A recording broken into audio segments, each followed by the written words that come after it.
Well, good bloody morning, everyone. My name is the Raging Raven, and this is Paleontology and Yu-Gi-Oh! Don't get used to these introductions, I have no idea how to introduce this series yet. Since my first episode did so well on the T-Rexes, I figured I might as well just carry on with the series with any other dinosaur, but I might as well just look out there and see if there's anything unique about them. Heck, I might actually cover entire archetypes in the future if this is anything to be believed, but for the time being I want to focus on individual dinosaurs. For this episode I'm going to be looking at Raptors, or as they're more commonly known as in the scientific community and the paleontology community, dromaeosaurs. If you don't know what a dromaeosaur is, where have you been? Because this is literally one of them. Indeed, a VELOCiraptor. So we're going to be looking at multiple raptors in Yu-Gi-Oh! And see how good they are represented in the card game itself. Spoilers, the majority of them aren't. Now, just to make sure things are out of the way with, I am not going to be covering the raid raptors, despite the fact of them having raptor in their name, and whilst, yes, modern day birds are technically classified as dinosaurs because of their hip bones, and the fact that dromaeosaurs eventually evolved into birds, and as well as avian-based dinosaurs that were practically grounded, like the T-Rex evolved into birds of modern day, I'm going to be focusing on the extinct variety, so raid raptors, no. For those of you who are wondering as well, despite the fact that it is technically classed as a dinosaur, yes, this does mean I'm going to be jumping over TG Boost Raptor as well. Also at the same time, I might as well just skip over DINOWRESTLER CAPOEIRAPTOR? Primarily because of the fact that what it is that it's supposed to represent a certain sort of fighting technique. And whilst its effect may seem similar to a dromaeosaur at first, it might have something to do with the overall martial arts technique that it has to do. So in that case scenario, we're going to completely jump over it and go with the very first raptor of our cat. That's not a raptor either. And go with the first raptor of our... Ooh. Okay, this is an awkward situation. Probably because of the factor that, I'm not good with TRAKODON! That's literally what this thing is practically based on. You can even tell by the way that the name is spelt at the end that this guy is practically a TRAKODON. What is a TRAKODON to be precise? Well, it's a very, very small dinosaur, but incredibly intelligent. Practically an egg thief to be precise in terms of its eating habits. But it was small, fast, it looked like a raptor in basic principle, but the thing is, throughout my research, I always end up negative with a TRAKODON. I can't necessarily tell if these guys are raptors or not, but for safe basic principles, I'm just going to include it anyways. But I'm not going to take the risk and say that TRAKODONs are raptors, because I don't know if they are raptors. Practically, it's just hard to say how well this guy represents raptors or not. It's really hard to base normal monsters on their original counterparts.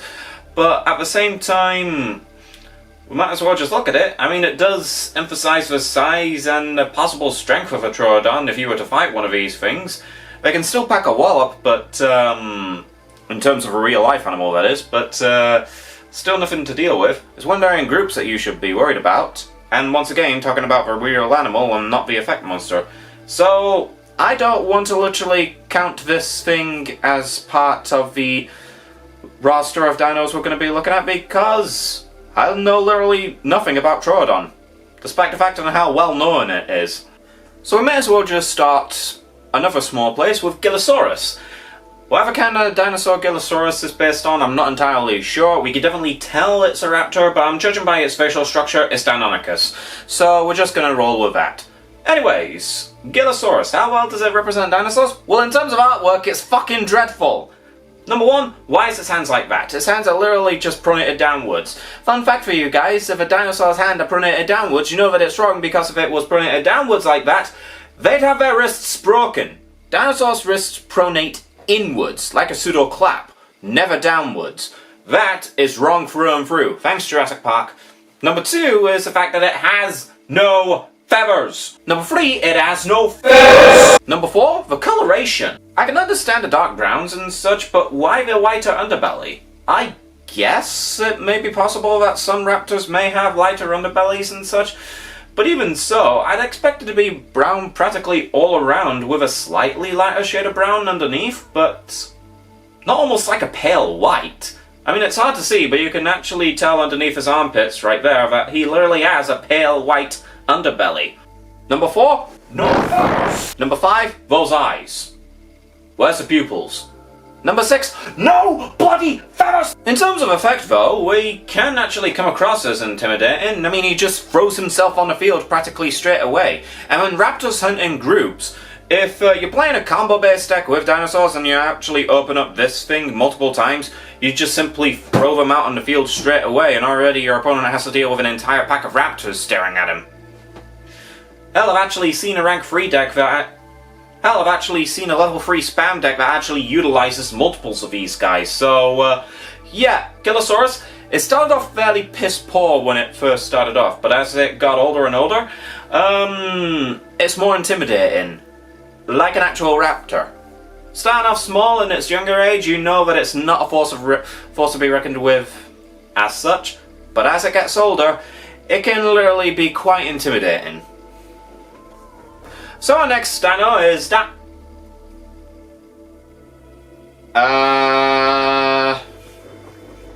Well, this is an awkward situation. JURRAC Dino. I wasn't expecting myself to cover an entire archetype this soon.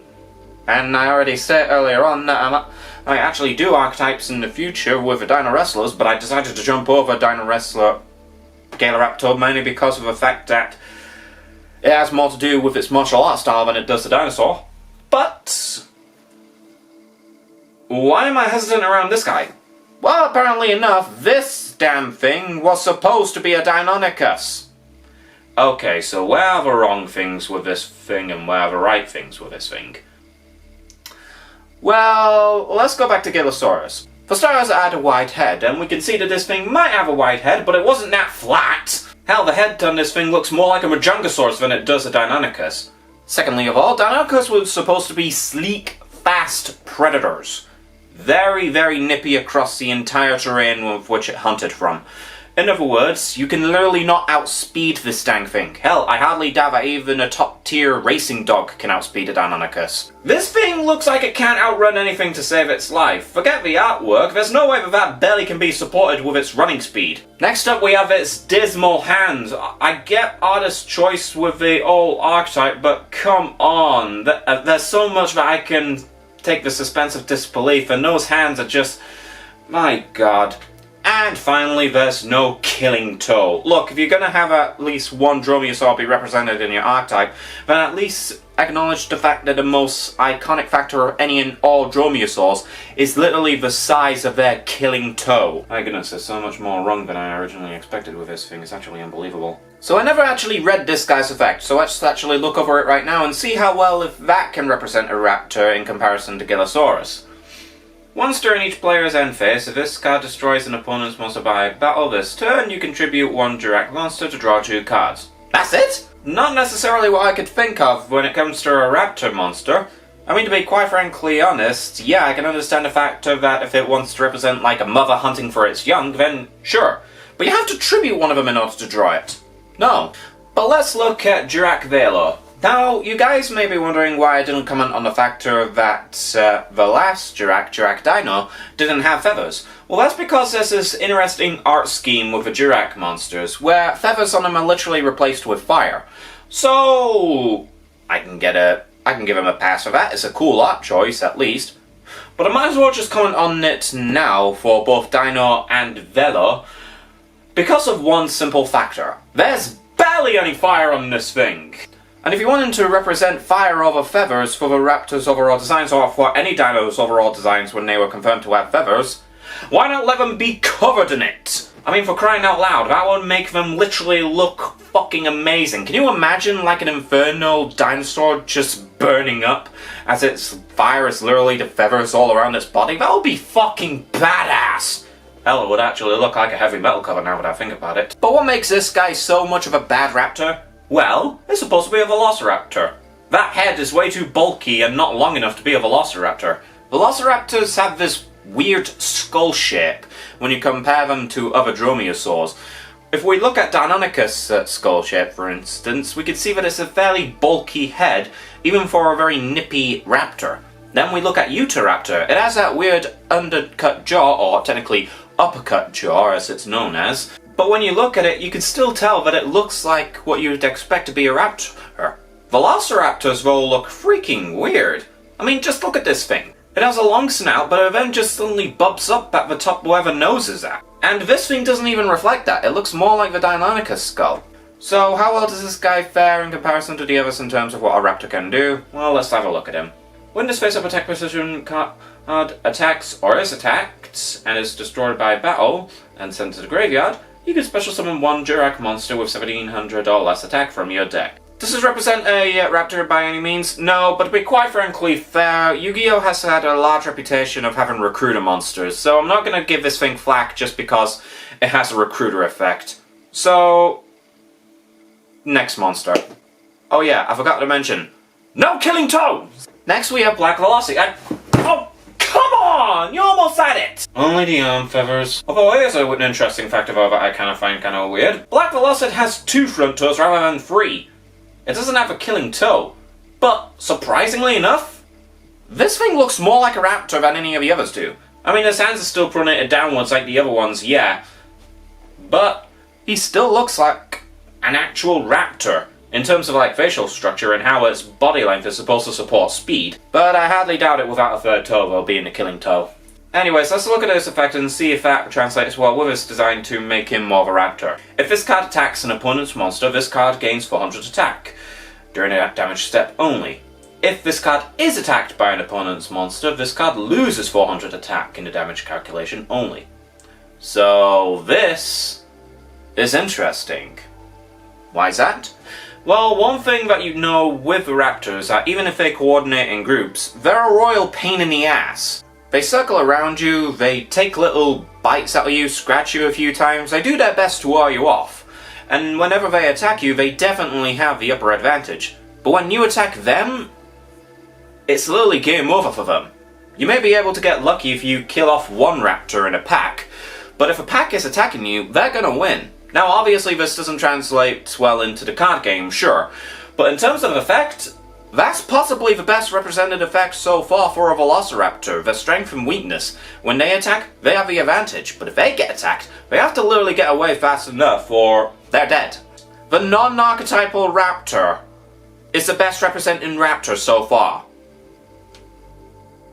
How is that possible? Jumping out of non-archetype raptors to archetype raptors once again, we have CIPHER Twin Raptor. Does this thing need to be classified as a raptor? No, it's a machine. Nah, I'm not gonna classify this one. Next up we have JURRAC Velfitor?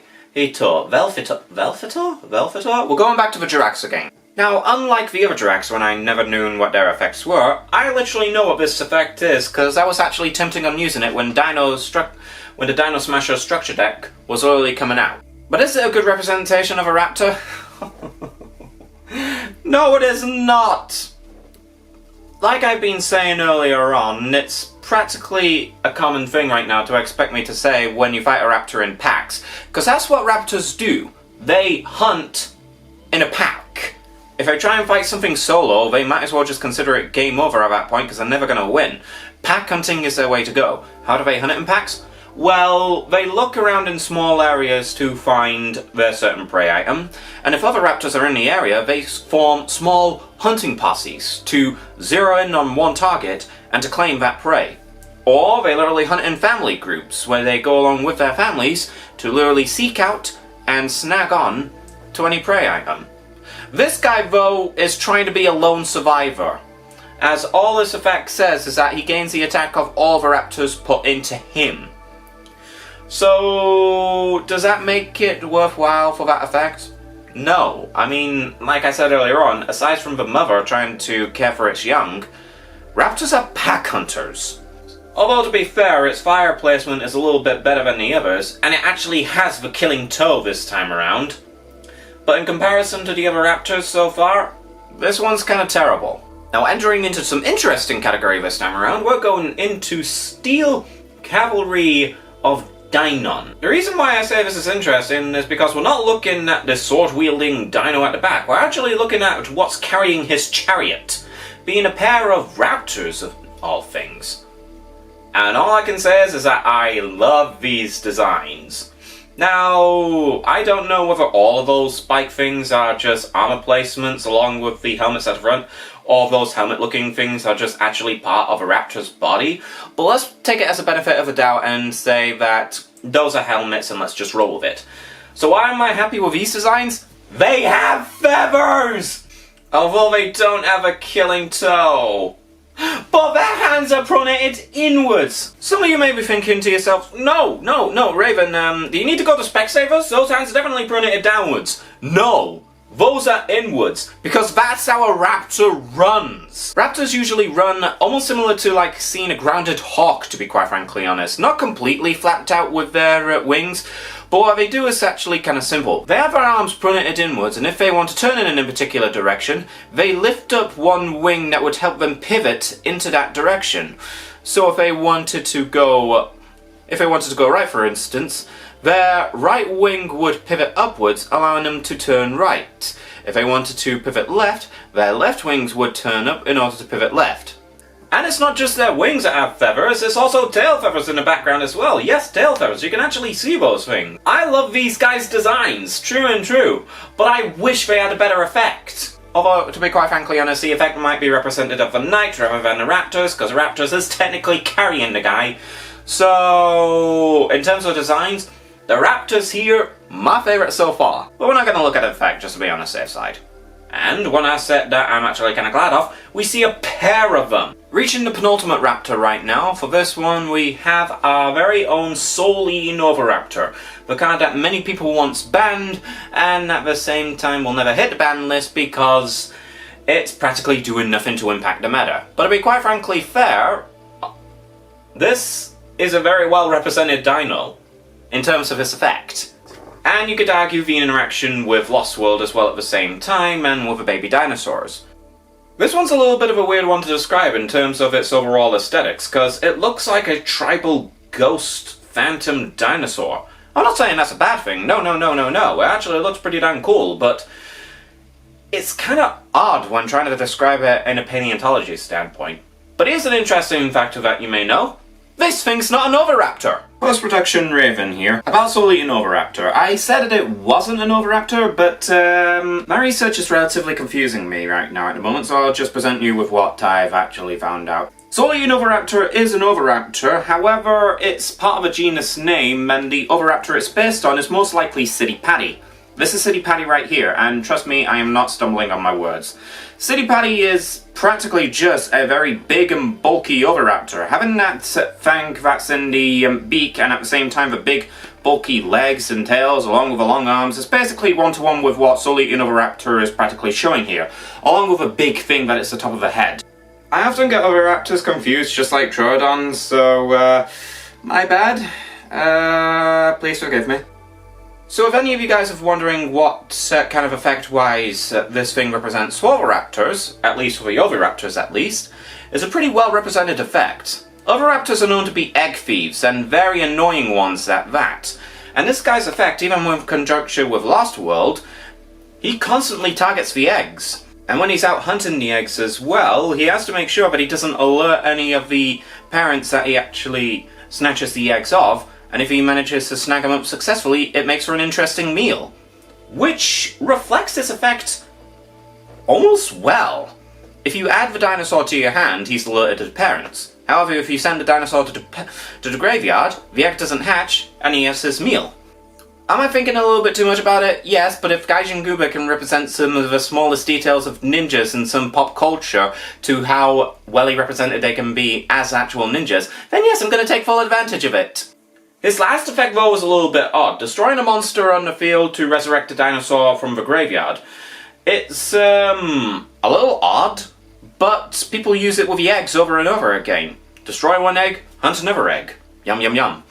So this thing, yeah, definitely a good representation of an OVIRAPTOR in terms of its overall effect. Finally we have BEATRAPTOR, and oh boy, this is a good looking raptor! Nice cockatoo mohawk as well. BEATRAPTOR is one of the more unique ones. Now I already covered up its design and actually said that it's actually pretty dang cute, but he has a recruiter effect when he dies.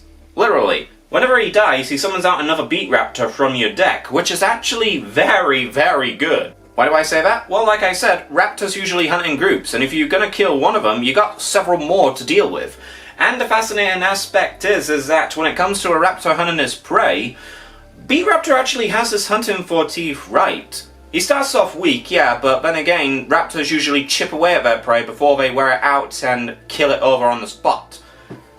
But in terms of defensive strategies, that's where their strength lies. Hence the reason why this guy's defense is actually bigger than his attack. But the other aspect of this effect is where this guy is unfortunately a little bit dead. Why? Because, well, it's worse now than what it was ages ago. Practically what this guy did is that he negated the effects of all link monsters within the extra monster zone, or any extra deck monster in the extra monster zone. Now if you have played the card game as long as I have, then you know that that's already a aged effect. It's not aged very well at all. And if you're not familiar with the card game whatsoever and just watch this just because, then you'd possibly think to yourself that, isn't that a good thing? And to me I say, yes it is, but at the same time, no it isn't. Why? Sure, he targets one target, but when your opponent can easily summon something as equal as a pack, they're dead. Plus with Master Rule 5 around right now, monsters can easily just summon themselves anywhere they want now, except for link monsters and pendulum monsters, which have to go in the extra monster zone. So you can easily see why this guy has not aged well outside of Master Rule 5. Still though, he's a well-represented raptor. So, that was Paleontology in Yu-Gi-Oh! With Episode 2, Raptors. I just want to give a quick shout out to Trading Card Games for inspiring this series. When I was originally having this series in mind with this Yu-Gi-Oh! In the Wilderness documentary series, I thought it was kind of interesting, very cool, and I wanted to do something similar as well, but with dinosaurs, because I have a huge passion for dinosaurs. Secondly, as well, at the same time, I want to thank Artists with a Throw for helping me get this series more out there. Like the response to my first series, even though it's only got one comment, the response to the first series is just a lot more than I was originally expecting, so I was actually really glad about that. But that's besides the point. I've been Raging Raven. I hope you have enjoyed. If you have liked this video, give it a thumbs up. If you want to see more of these, subscribe to the channel so that you may see more. And until next time, I bid you all adieu.